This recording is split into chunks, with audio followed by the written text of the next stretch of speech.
Listen up, partners. This is Good, Bad, Ugly on World Improv Network. Good evening, everyone. I am Alex. I'm David. I'm Jim.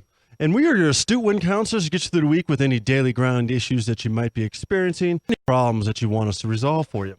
So let's get to our first winner. Our first winner is Lisa from Highlands Ranch, Colorado. And she writes, Dear Win, on this Father's Day, what thing do you most respect or like about your father?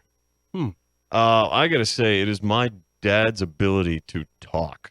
To talk. About anything for hours on end. So to be able to talk endlessly about any topic whatsoever. Well, maybe not about one topic, but just to transition from one inane topic to the next. Yeah. No, it's impressive. Routine 2.5-hour phone calls. Wow. And I love every minute. That's cool. Yeah. And what do you guys usually talk about? Work stuff? Do you talk about like... Well, see, now when you say, what do you guys talk about? That implies that I say much of anything. I'm a real listener. Yeah. Yeah. Okay. What does he like to talk about then? Horses. Oh, okay. I've gotten some very detailed lectures about the anatomy of the horse and how they move. Oh. I've gotten very detailed lectures about various types of hay and grass. Has he ever eaten a horse? No. No, yeah. No, he is not. Okay. Yeah. Huh. Interesting. But you basically, what is that called if you're a horse expert? An equestrian. They call him horse people. Okay. He's a horseman. He's a horse guy. Yeah. Dave, what do you think? What's the thing that you respect or like the most about your dad? Hey, yeah. So my dad passed away a long time ago. So my father figure is actually my uncle. Okay. And my uncle, he lives in a small town in Kansas. And he's a man of very few words and lots of wisdom. All right. So I'll ask him for advice, and he'll say, well, what do you think? And he'll say something like, that sounds good. Okay. So the 5 words that do come out of his mouth are very poignant. Yeah, he's him and my aunt have been married for 50 plus years. Okay. Well, that truly in love. So wow, that takes a wise man then for sure. A very wise man, a few words. Wise man, a few words. You know, the thing I'm going to say, Lisa, about my father is his work ethic. I think his ability to never give up and his ability to continually to work on what he thinks he believes in, what he thinks is a right project or the right thing to work on, and to essentially, pull up the bootstraps and put in the work that it takes to get things done. And that, you see it less and less these days just around you in general. It doesn't matter what industry, it doesn't matter what you do for a living. I seem to see less people that like to work, and put the work in versus trying to be entitled and getting everything, just for showing up essentially. And so I have to say that's probably respect about my father the most is his resiliency and dedication to put in the work and to go after what he believes in.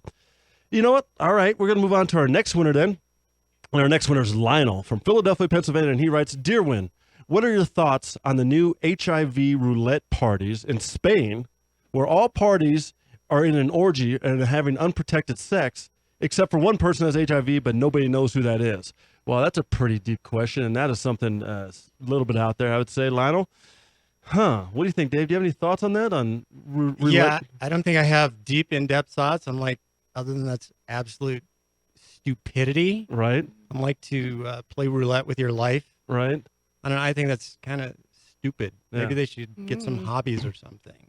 What do you think about that, Danny? I mean, you kind of have that grin like, oh my gosh, there are people who really do that? Yeah.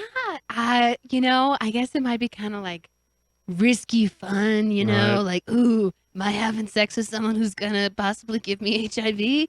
I don't know. Maybe that's kind of thrilling to some people. There are odd fetishes in this world. Right. I'm all about just embracing sexuality and all the forms it comes in.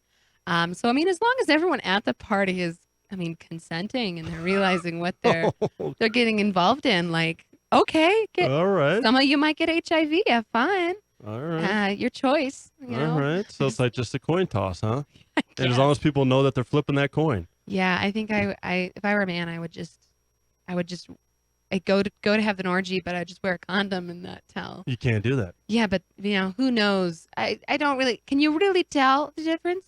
Is that something that the lady can really? I can feel? honestly tell. I can honestly say I haven't been to one of these parties in Spain, though I was born in Spain. I was never part of something like this.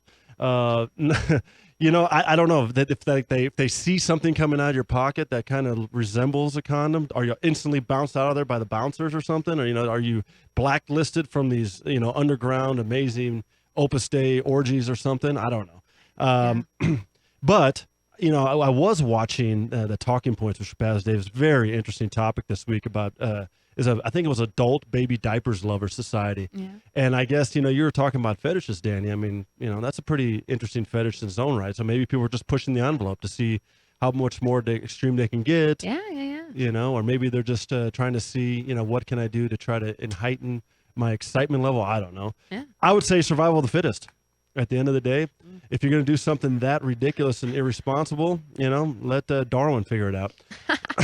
Well, let's move on to our next winner, and that's Corey from Long Beach, California. And he writes, Dear Win, what do you think is more traumatic, the recent loss of the backyard brawling legend Kimbo Slice, or Jon Snow from the Game of Thrones shaving his beard and sporting eyeliner?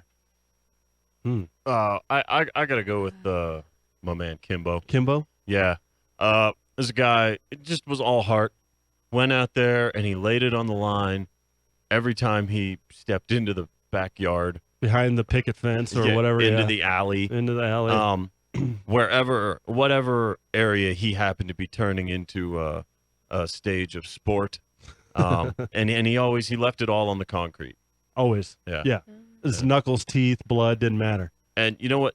Kimbo Slice's beard could eat Jon Snow. You're right. You're absolutely right. And I don't think you'd ever see Kimbo Slice shaving that thing off if you would have lived any longer. No. Yeah. What do you think, Danny? I know both you guys are very astute GOT fans and followers. Yeah, I am. And I don't know anything about sports. Okay. So obviously the most atrocious thing would be Jon Snow wearing guy liner and shaving his beard, I guess. What is it from a woman's perspective that alarms you or is so traumatic for you when you see Jon Snow shaving his beard?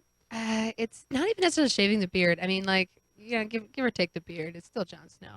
You know what I mean? But the guy liner is like, why? You're so pretty without it. You don't need to put stuff on your face. And are you generally just anti-makeup? I am, yeah. I guess I don't want my partner to have to take longer to get ready in the morning than I do, and since I take no time, since I don't do anything with myself every day, that if he needed to put eyeliner on and I was ready to go, I'd be like, stupid. That's really stupid.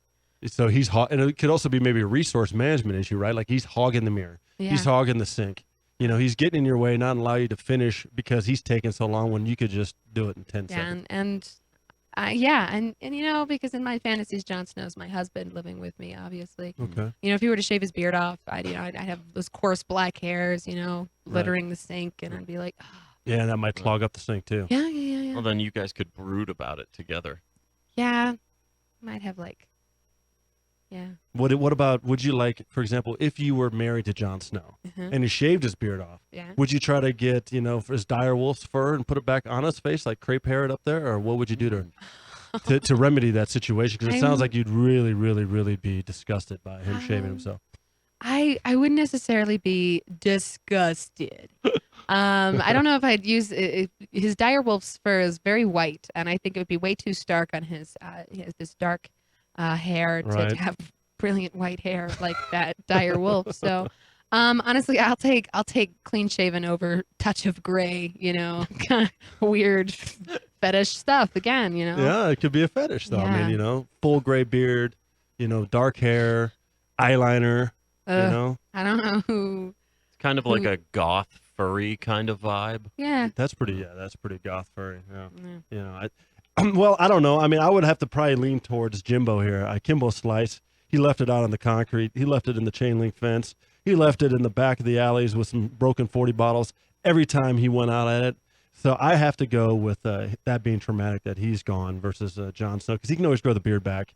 He can always change out his beard. If he decides to super glue on some direwolf fur, he can always still get rid of it by ripping off his follicles and growing it back. But we cannot bring the legendary Kimbo Slice back. He May is he rest in peace. Yeah, may him rest in peace. And I hope he's, brawling wherever he is right now. I hope he's beating people down. I hope he's leaving his bloody knuckles and his awesome beard for everyone to witness wherever that place is that he might be residing at this point in time. The great squared circle in the sky. The great squared circle in the sky. Let's give that a second. Well, let's give you one more little piece of inspiration then on that to get you through the rest of the week, and that is known as Horoscope Corner. Love, fortune, status. Let us do your astrological chart. Horoscope Corner on World Improv Network. Oh, hey there, Virgos. I got horrible news for you. You're stuck on the scales. Well, you're going to be overweight unless you go to Facebook. Check out the World Improv Network group. Like us over there. Check us out on Twitter at World Improv Net. You can send us suggestions. We'll use those in the show. Check us out on YouTube, the World Improv Network. Subscribe to the channel. Like the videos. You can get our podcast every week on iTunes and Google Play, the World Improv Network. Leave a review. Leave us some likes, some stars. Check us out on Facebook Live, broadcasting the show live. And also you can hear us as we broadcast live every Sunday night, 8 p.m., AM 1340, simulcast on 104.7 KDCO. Thanks for listening to Win on Mile High Sports Radio. Don't forget to be a winner and interact with the cast by sending your suggestions or questions for each show segment throughout the week by hitting them up on Facebook at World Improv Network, on Twitter at World Improv Net, or by calling into the Mile High Sports Radio studio line on Sundays before or during the show. See you next week.